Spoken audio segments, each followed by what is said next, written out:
গতকালকে পিবিআই কর্তৃক আসামি দস্তগীরকে গ্রেফতার করা হয়।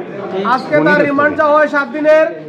আজকে রাষ্ট্রপক্ষে আমরা ছিলাম, বাদীপক্ষে আমরা ছিলাম, আইনজীবীরা ছিলেন। তার পক্ষে রিমান্ড শুনানি হয়েছে। আদালত আমাদের কথা শুনেছেন, সন্তুষ্ট হয়ে আদালত 5 দিনের রিমান্ড মঞ্জুর করেছেন। আমরা তার ব্যাপারে বলি যে তিনি একজন সিরিয়াস কিলার। তিনি রিমান্ডে অসামিদের ধরে করতেন, নির্যাতন করতেন। তাকে পরিচয় দেওয়া হলে তো বিএনপি জামাত, তখন তিনি উল্লাস করতেন এবং আরো বলতেন যে আরো নির্যাতন করা হবে। আমরা তার এই রিমান্ডের ব্যাপারে কারা কারা জড়িত আছেন ভালো করে ইনভেস্টিগেশন করলে, তাকে জিজ্ঞাসাবাদ করলে তাহলে বিষয়গুলো বের হয়ে আসবে।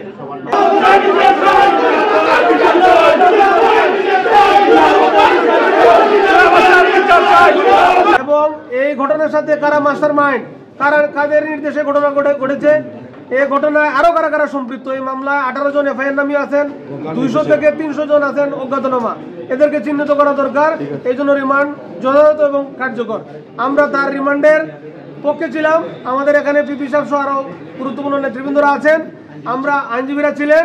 আমরা সকলেই তুরা হত্যাকাণ্ডের সুষ্ঠু নিয়ে এবং ন্যায় বিচার নিশ্চিতের জন্য রাষ্ট্রের কাছে জোর দাবি জানাচ্ছি। আমি একটু বলি, রাষ্ট্রের পক্ষ থেকে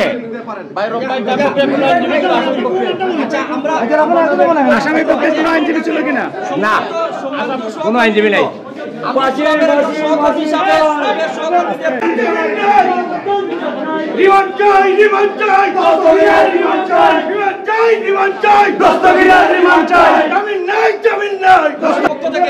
দাবি জানাচ্ছি এই ঘটনায় যারা সরাসরি সম্পৃক্ত ছিল, এখনো যারা গ্রেপ্তার হয়নি তাদেরকে অনতিবিলম্বে গ্রেপ্তার করা হোক এবং আসামিদেরকে যাতে কোনো ধরনের ছাড় না দেওয়া হয়। আমরা ইতিমধ্যে আশঙ্কা করছি পিবিআই এর যিনি তদন্ত কর্মকর্তা আছেন তিনি মামলার বিভিন্ন আসামিকে বাঁচানোর চেষ্টা করছেন এবং মামলাকে ভিন্ন কাজে প্রভাবিত করার চেষ্টা করছেন। আজকে এখানে তুরাবের ভাই উপস্থিত নেই। আমি তুরাবের সহকর্মী হিসাবে আপনাদের কাছে আপনাদের মাধ্যমে প্রশাসনকে জানিয়ে দিতে চাই, এই মামলায় আমরা যাদেরকে আসামি করেছি তাদের কাউকে মামলা থেকে বাদ দেওয়া এবং নতুন করে যারা এই মামলায় জড়িত নয় তাদের কাউকে সংযুক্ত করা যাবে না।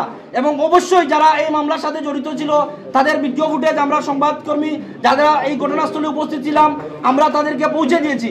আমরা আশা করছি যারা গুলি করেছে তাদেরকে এখানে চিনা যাচ্ছে এবং পরিচিত পুলিশ কর্মকর্তা, কনস্টেবল এবং যারা জড়িত ছিলেন সবাইকে অনতিবিলম্বে দস্তগীরের মতোই আটক করতে হবে এবং সর্বোচ্চ বিচার, শাস্তি, মৃত্যুদণ্ড নিশ্চিত করতে হবে ইনশাআল্লাহ। ধন্যবাদ। জামিন নাই, জামিন নাই, দস্তগীরের জামিন নাই, রিমান্ড চাই, রিমান্ড চাই, দস্তগীরের রিমান্ড চাই, দস্তগীরের রিমান্ড চাই, দস্তগীরের রিমান্ড চাই, দস্তগীরের তুই গেলে তা মারা তালে তালে, তুই গেলে তা মারা তালে তালে, দস্তগীরের ফাঁসি চাই, ফাঁসি ফাঁসি ফাঁসি চাই।